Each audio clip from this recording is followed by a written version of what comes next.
ఈ ఇంటికి 5 లక్షలు అప్పు ఉంది. మనము అప్పు తెచ్చి తెస్తామా మరి? అమ్మో అప్పు ఉండదు అత్త. మరి ఏం లేదనుకుంటురా? ఎక్కడ 5 లక్షలు అమ్మడు మా సప్పు ఇలా సప్పు. ఎక్కడ 5 లక్షలు అమ్మడు మా సప్పు ఇలా సప్పు. వద్దులు అత్తమ్మ. చూడు పాపా, రైట్ కూసుకుందా. చూడు పాపా, ఒక మాట చెప్తాను నేను.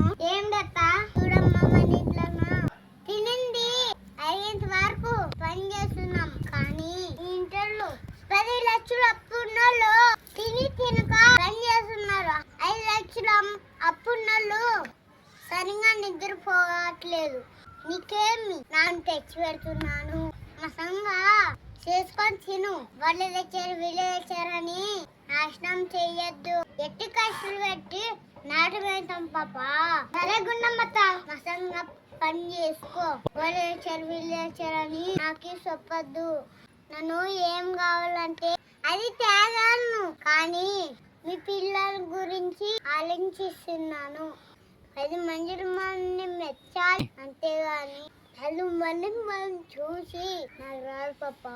సరే గుండమ్మత్త, అప్పులేరు మారు మహారాజు. సరేనా?